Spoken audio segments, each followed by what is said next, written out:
विश्वास का नाम न्यू अप्सरा ज्वेलर्स लाया है दीपावली धमाका। सोने एवं चांदी की खरीदी पर निश्चित ऑफर तो डायमंड ज्वेलरी पर 20% का विशेष डिस्काउंट। पता परकोटा तिराहा सागर।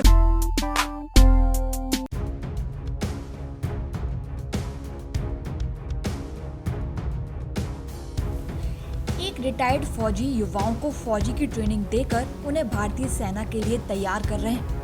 छतरपुर जिले के लवकुश नगर तहसील अंतर्गत मुडेरी गांव के गंभीर सिंह, जिसमें देशभक्ति का जज्बा इस कदर भरा है कि वह आज भी देश की सेवा के लिए 2 दर्जन से अधिक युवाओं को हर उस हुनर में माहिर कर रहे हैं जो आर्मी, बीएसएफ, सीआईएसएफ से लेकर पुलिस भर्ती तक के लिए जरूरी होता है।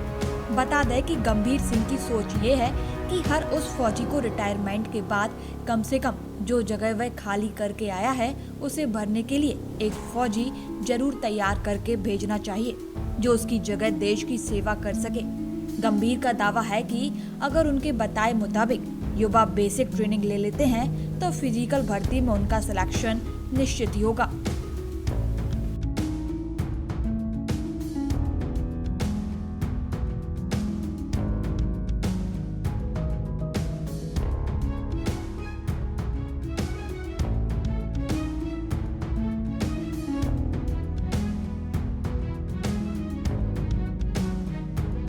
रिटायर्ड हुए फौजी गंभीर सिंह सुबह 5 बजे उठते हैं और इसके बाद अपने खेत में बनाए हुए ग्राउंड पर पहुंच जाते हैं, जहां गांव के पूरी तरह से अनुशासित उनके छात्र उनका इंतजार करते हुए नजर आते हैं। उसके बाद ट्रेनिंग शुरू कर दी जाती है, जहां गंभीर युवाओं को फौज की भर्ती में हर जरूरी गुण को सिखा रहे हैं। वहीं ग्राउंड पर पूरी तरह से अनुशासन का पालन करवाना भी उन्हें पसंद है। जब भी उनका कोई छात्र अनुशासनहीनता करता है तो तब वह सख्ती से भी पेश आते हैं। करीब 2 घंटे उनके द्वारा युवाओं को ट्रेंड किया जाता है और उन्हें प्रॉपर डाइट लेने के लिए भी प्रेरित किया जाता है। जी बताएं, किस तरीके से आपको प्रेरणा मिली इन बच्चों को ट्रेंड करने की? आप निःशुल्क ये सेवाएं दे रहे हैं अपने गांव के बच्चों को। कब रिटायर हुए, कैसा रहा आपका कैरियर, बताइए। मैं सन 2000 में भर्ती हुआ था। 99 में कारगिल वार के दौरान मेरे गांव में रैलियां और बहुत अच्छा सब चैनलों में और हर जगह आ रहा था, तो मेरे अंदर भी एक जोश जगा कि नहीं आर्मी में जाना है। तो मेरा हाइट वेट सब कुछ होने के कारण मैंने अपनी तैयारी की और मैं सन 2000 में भर्ती हो गया। फिर मेरी ट्रेनिंग हुई और मैंने कोर्सेज किए, तो मैं अफ्रीका के लिए रिकमेंडेड हो गया। तो 1 साल मैं साउथ अफ्रीका में रहा, वापस आया, वापस कमांडो विंग में 2.5-3 साल गुजारे। वहाँ पे थोड़ा सा मेरा पैर घुटने का लीगामेंट ख़राब होने के कारण फिर मैं वापस अपनी बटालियन में 2nd राजपुताना राइफल्स जो मेरी बटालियन है उस पे वापस चला गया। और 20 साल नौकरी करने के बाद मैं 2020 जनवरी में ही रिटायर हो गया। तो ये कैसे प्रेरणा मिली कि आपको? मैं यहाँ जब आया तो ये लॉकडाउन हो गया। इस पे मैं देखता था बच्चे बड़े सुबह सुबह मेहनत करते थे, लेकिन वो मतलब करते हैं वो अपनी मर्ज़ी से करते हैं। जैसे उनको नहीं पता कि उनको क्या करना है, क्या नहीं करना है, कैसे करना है, कैसे वो क्रॉस कर पाएंगे दौड़। तो मैंने देखा तो बहुत मतलब गड़बड़ करते हैं। कई लोग अपना शरीर ख़राब कर रहे हैं बच्चे ऐसी उल्टी सीधी एक्सरसाइज करके। तो मेरे पास भी कई लड़के आने लगे कि जब हमें कुछ सिखाओ। तो मैंने अपने गांव में देखा कि गांव के भी बच्चे बहुत अच्छे हैं और इनको मैं तैयार कर सकता हूं। तो लगा कि चलो कुछ करते हैं। तो यहाँ ये ग्राउंड बनाया और बच्चे आने लगे। तो कितने बजे आप आ जाते हैं ग्राउंड पे? कितने बच्चे आते हैं आपसे सीखने? 20 से 25 बच्चे आते हैं और अच्छी मेहनत है। और मैं ये मानता हूँ कि किसी भी शहर के बच्चों में वो इम्यूनिटी पावर या वो ताकत नहीं मिल सकती जो अपने यहाँ गांव के बच्चों में वो ताकत है। जो मैं इनका वर्कआउट कराता हूँ तो मुझे पता चलता है कि यस, इनके अंदर दम है, इनके अंदर क्षमता है। तो क्या आप मैसेज देना चाहेंगे ऐसे फौजियों को जो रिटायर होकर घर बैठ जाते हैं?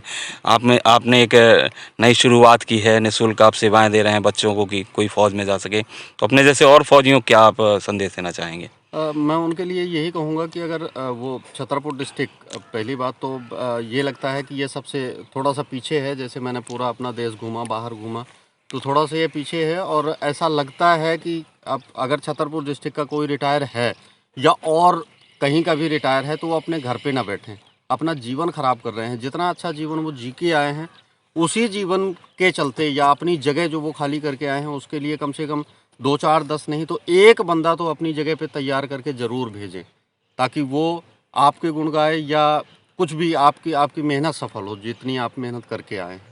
तो इतना तगड़ा वर्कआउट कराते हैं आप, बच्चे कितना सहयोग देते हैं, क्योंकि कई जगह थक भी जाते हैं तो आप उन्हें मोटिवेशन करते दिखते हैं। अब देखो, कहते हैं कि जब तक बच्चा थकेगा नहीं, थकने के बाद जो एक्सरसाइज की जाती है वो उसके शरीर पे लगती है। अगर हम दौड़ते हैं और हमें हांफी आ गई, हम बैठ गए, तो वो हमारा कोई मेहनत नहीं है, कोई एक्सरसाइज नहीं है। हांफी आने के बाद आप जितनी मेहनत करते हैं, पसीना निकलने के बाद जितनी मेहनत करते हैं, वो आपके शरीर पे इफ़ेक्टिव है और वही आपके आगे चल के काम में आएगी।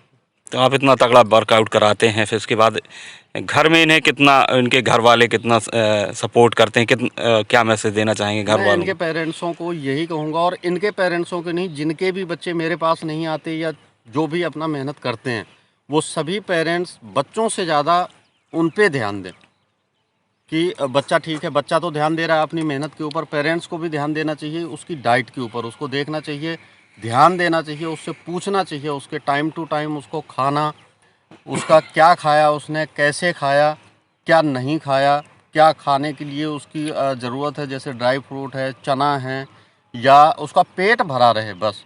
और ख़ासकर दूध बहुत ज़रूरी है सुबह और शाम के लिए। अगर वो इतना हल्का फुल्का भी ध्यान दे लेंगे तो वो अपने आराम से बच्चा क्रॉस कर जाएगा, अपना कंपटीशन क्रॉस कर जाएगा। तो बच्चों को ट्रेनिंग दे रहे हैं आप रिटायरमेंट के बाद निःशुल्क, इसके अलावा और क्या कर रहे हैं अपनी पर्सनल लाइफ में? पर्सनल लाइफ में मैं शुरू से ही, जब फ़ौज में नहीं गया था तो मैं अपना खेती बाड़ी का काम देखता था और मुझे बड़ा पसंद है ये, पहले से भी पसंद था और आज भी पसंद है। मैंने अभी रिटायरमेंट के आने के बाद अभी पूरा अपने आप को वैसे ही वापस ले आया हूँ उसी लाइफ में जहाँ से मैं गया था। वही मेरे पास भैंस भी है, मैं खेती बाड़ी भी करता हूँ, सब कुछ, मतलब मैं बड़ा खुश हूँ अपने काम से और अपनी खेती बाड़ी से। बड़ा सुकून मिलता है मैं जब अपने खेतों में आता हूँ, फसलें देखता हूँ, मेहनत करता हूँ, बहुत अच्छा लगता है। बात करें गंभीर सिंह की फौज की नौकरी की, तो उनका ये सफर भी बेहद शानदार रहा है। साल 2000 में उनकी भर्ती हुई। 1 साल ट्रेनिंग के बाद उन्हें 2nd राजपूताना बटालियन में भेजा गया। 2004 में कमांडो ट्रेनिंग की इंडियन आर्मी की रिकमेंडेशन के बाद वो 1 साल के लिए साउथ अफ्रीका भेजे गए। वापस आकर एनएसजी कमांडो विंग में 3 साल तक रहे। तभी उनके एक घुटने के लिगामेंट में प्रॉब्लम होने पर वापस अपनी रेजिमेंट में उन्होंने ज्वाइन किया। अब देश के लिए अपनी सेवाएं देने के बाद वापस अपने गांव आकर अपनी खेतीबाड़ी के साथ इस नेक काम को कर रहे हैं। नाम है आपका, कैसे प्रेरणा मिली आप लोगों को कि आर्मी की ट्रेनिंग मतलब तैयारी की जाए यहाँ गांव में? मेरा नाम तो प्रशांत सोनी है। एक्चुअली पहले हम ऐसे ही, हमें मतलब कि जुनून सवार हुआ कि हम लोग आर्मी की तैयारी करें। तो हमारे जो फ्रेंड लोग हैं, तो फ्रेंड लोग भी बोल रहे थे कि चलो भाई आर्मी की तैयारी कर रहे हैं। तो हम लोग ऐसे ही पहले अपने समय से वर्कआउट अपने हिसाब से करते थे, उस चीज़ का हमें नॉलेज नहीं था। फिर हमें पता चला कि हमारे चाचा जी श्री गंभीर सिंह जी रिटायर्ड होके आए हैं, तो वो बोल रहे थे, हमने सुना, तो हमने सोचा कि चाचा जी से कुछ सलाह ली जाए। तो चाचा जी से पूछा हमने, तो वो बोल रहे कि चलो कोई बात नहीं, मैं आप लोगों को ट्रेन करूँगा। तो चाचा जी बोल रहे, पहले कुछ दिन हम लोगों ने रोड में वर्कआउट किया, इसके बाद हमें ग्राउंड मिल गया। तो हम ग्राउंड में हमने एक बढ़िया सा ग्राउंड बनाया। फिर चाचा जी का फुल सपोर्ट मिल रहा हम लोगों के लिए।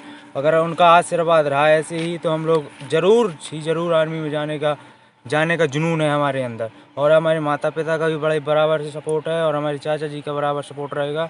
तो हम भारत माँ के लिए कुछ करना चाहते हैं। जय हिंद, जय भारत। क्या नाम है आपका? मेरा नाम अमित सिंह है। जी, मैं जी। छतरपुर ज़िले का रहने वाला हूँ। किस तरह से आप लोगों को प्रेरणा मिली कि आपको फ़ौज में ही जाना है? कैसे तैयारी करते हैं आप लोग और कैसे ट्रेनिंग दे रहे हैं आपके ट्रेनर? अच्छा, जब हमें पता चला कि हमारे चाचा जी पास के ही गांव के हैं, तो हमें पता चला कि वो फ़ौज में रहे हैं, और इसके बाद जब वो रिटायर होके आए, तब हम लोगों ने सभी ने उनसे संपर्क किया कि गुरुजी हमें भी आप कुछ ऐसा ज्ञान दीजिए, ऐसी शिक्षा दीजिए कि हम अपने देश की सेवा कर सकें और आगे चल के फौजी ही बनना है, देश की सेवा करनी है, चाहे जो हो जाए। तो चाचा जी से प्रेरणा मिली, तो उन्होंने कहा कि आप लोग एक साथ इकट्ठा हो जाइए, 8-10 लोग, 15 लोग, जो भी हों। तो अभी तो काफ़ी सारे बच्चे आ रहे हैं, कम से कम 30 बच्चे आ रहे हैं। तो इसमें ऐसा है कि मैं और मेरे साथी जो हैं फ़ौज की तैयारी कर रहे हैं और फ़ौज में ही जाना है, देश की सेवा करनी है, तो इतना वर्कआउट करते हैं, जब आप लोग थक जाते हैं फिर डंडा भी उठाते हैं आपके ट्रेनर, कैसा लगता है आप लोगों को? तो बड़ा ही मज़ा आता है। यहाँ तो पसीना निकल जाता है, पसीना निकलने के बाद लगता है कि बस नहीं अब रहने दीजिए। लेकिन जब इसके बाद ज़्यादा से ज़्यादा मेहनत होती है तो यहाँ से जब घर जाते हैं तो बड़ा सुकून मिलता है। लगता है कि नहीं, कहीं ना कहीं हमारे गुरुजी हमें बहुत अच्छी शिक्षा दे रहे हैं और हमें हमारे माता पिता को भी अच्छा लगता है कि जो हमारे गुरुजी हैं निःशुल्क शिक्षा दे रहे हैं, कोई फीस नहीं है, कुछ नहीं है। जो सुविधाएं हो रही हैं वो अपने ही खेतों में करवा रहे हैं, जो ज़मीन डली है उन्हीं की है और बहुत अच्छी शिक्षा मिल रही है हमें। आप कहाँ के रहने वाले हैं? मैं छतरपुर ज़िले का रहने वाला हूँ। मेरे गांव का नाम सिजई है। जी जी। जी।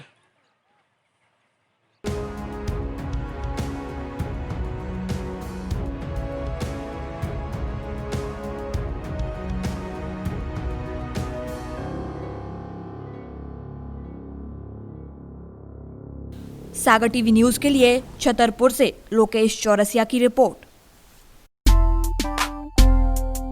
विश्वास का नाम 63 सालों से आपकी सेवा में। न्यू अप्सरा ज्वेलर्स, आपका विश्वास हमारी पहचान।